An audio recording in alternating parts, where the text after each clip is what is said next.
Ang kapayapaan ng Panginoong Hesukristo ay sumainyong lahat. Magandang araw sa inyong lahat, saan mang sulok ng mundo kayo naroroon sa sandaling ito.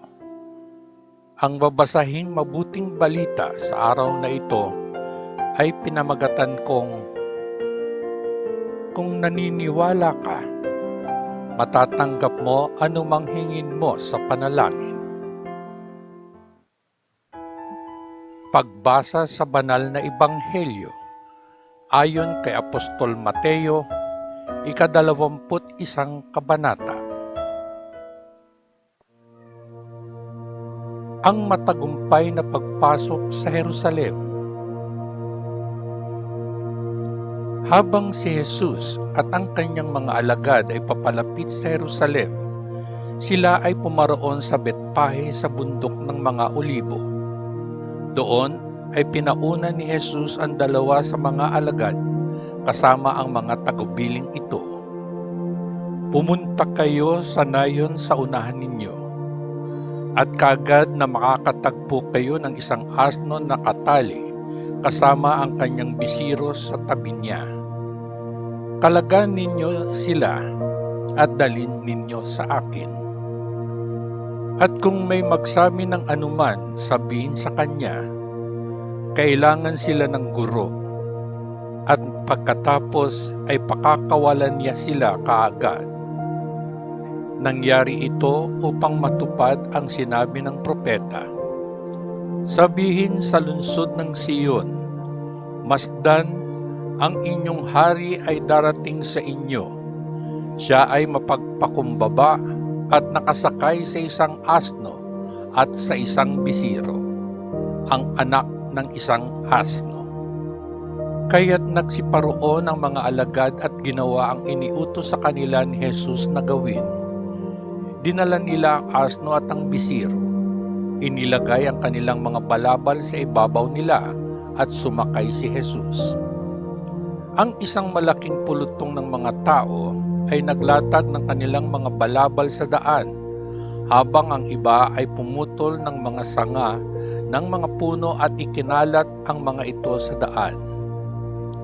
Ang mga taong naglalakad sa harap ni Jesus at ang mga naglalakad sa likuran ay nagsimulang sumigaw, "Purihin ang anak ni David! Pagpalain ng Diyos ang dumarating sa pangalan ng Panginoon! Purihin ang Panginoon!" Nang pumasok si Jesus sa Jerusalem, ang buong lungsod ay nagkagulo. Sino siya? Tanong ng mga ito. Ito ang propetang si Jesus mula sa Nazaret sa Galilea, sagot ng mga tao. Pumunta si Jesus sa templo. Si Jesus ay pumasok sa templo at pinalayas ang lahat ng mga bumibili at nagbebenta doon. Kanyang binaliktad ang mga mesa ng mga mamamalit ng salapi at ang mga pangati ng mga nagtitinda ng kalapati, at sinabi sa kanila, "Nasusulat sa kasulatan na sinabi ng Diyos, ang aking templo ay tatawaging bahay dalanginan. Pero ginagawa ninyo itong taguan ng mga magnanakaw." Lumapit sa kanya sa templo ang mga bulag at mga pilay, at pinagaling niya sila. Nagalit ang mga punong saserdote at ang mga guro ng kautusan nang makita nila ang mga kamanghamanghang bagay na ginagawa niya, at ang mga bata ay sumisigaw sa templo, "Purihin ang anak ni David!" Kaya tinanong nila si Jesus, "Naririnig mo ba ang sinasabi nila?" "Talagang narinig ko," sagot ni Jesus.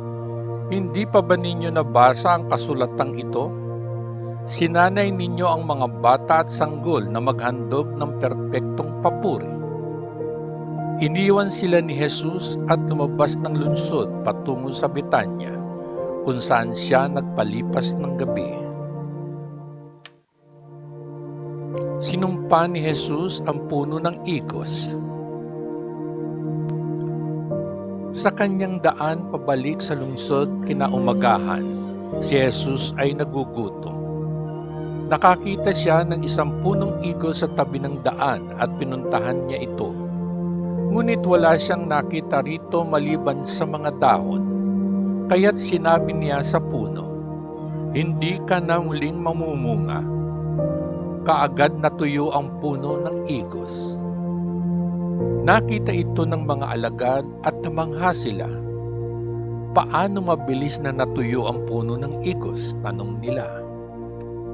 Sumagot si Jesus, "Sinisiguro ko sa inyo na kung maniniwala kayo at hindi kayo mag-aalinlangan, magagawa ninyo ang ginawa ko sa puno ng igos na ito.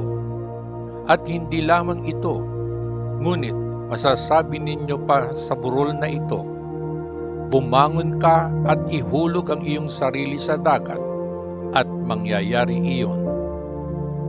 Kung naniniwala kayo, matatanggap ninyo ang anumang hingin ninyo sa panalangin." Ang tanong tungkol sa awtoridad ni Jesus. Bumalik si Jesus sa templo at habang nagtuturo siya, lumapit sa kanya ang mga punong pari at ang mga nakatatanda at nagtanong, "Anong karapatan mong gawin ang mga bagay na ito? Sino ang nagbigay sa iyo ng ganoong karapatan?" Sinagot sila ni Jesus, "Isang tanong lang ang itatanong ko, at kung bibigyan ninyo ako ng sagot, sasabihin ko sa inyo kung ano ang karapatan kong gawin ang mga bagay na ito. Saan nagmula ang karapatan ni Juan na magbinyag? Mula ba sa Diyos o sa tao?" Nagsimula silang magtalo sa isa't isa. Ano ang sasabihin natin? Kung sasagot tayo mula sa Diyos, sasabihin niya sa atin, "Kung gayon, bakit hindi kayo naniwala kay Juan?" Pero kung sasabihin natin mula sa tao, matakot tayo sa maaaring gawin ng mga tao dahil lahat sila ay kumbinsido na si Juan ay isang propeta. Kaya't sumagot sila kay Jesus, "Hindi namin alam." At sinabi niya sa kanila, "Hindi ko rin sasabihin sa inyo kung gayon, kung ano ang karapatan kong gawin ang mga bagay na ito." Ang parabola ng dalawang anak. Ngayon, ano sa tingin ninyo? Minsan may isang lalaki na may dalawang anak na lalaki. Pinuntahan niya ang panganay at sinabi, "Anak, umayo ka at magtrabaho sa ubwasan ngayon." "Ayoko nga," sumagot siya. Ngunit kalaunan ay nagbago ang isip niya at pumunta. Pagkatapos ay pinuntahan ng ama ang bunsong anak at sinabi ang parehong bagay. "Opo, Ginoo," sagot niya, pero hindi siya pumunta. Sino sa dalawa ang gumawa ng gusto ng kanyang ama? "Yung panganay," sagot nila. Kaya't sinabi ni Jesus sa kanila, "Sinasabi ko sa inyo, ang mga maniningil ng buwis at ang mga puta ay mauuna sa inyo sa pagpasok sa kaharian ng Diyos.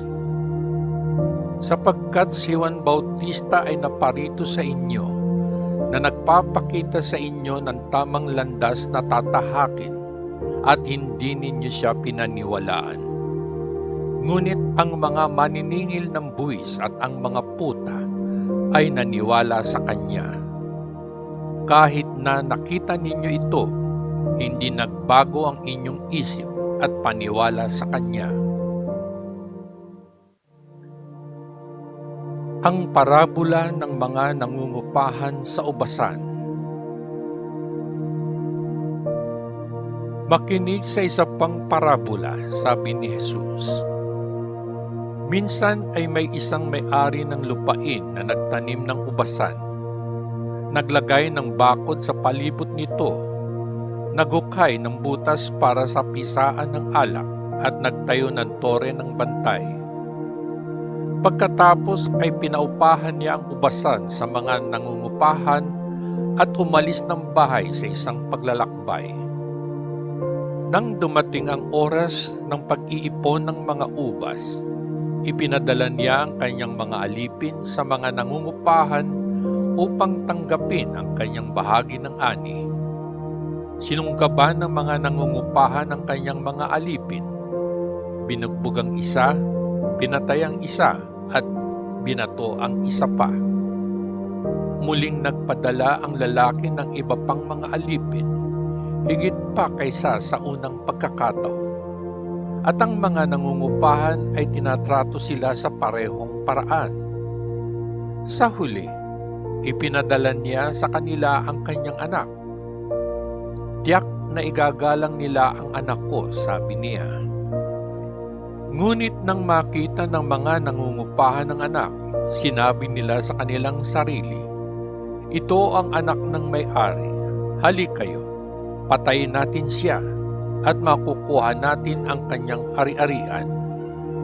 Kaya't sinunggaban nila siya, itinaboy sa labas ng ubasan at pinatay.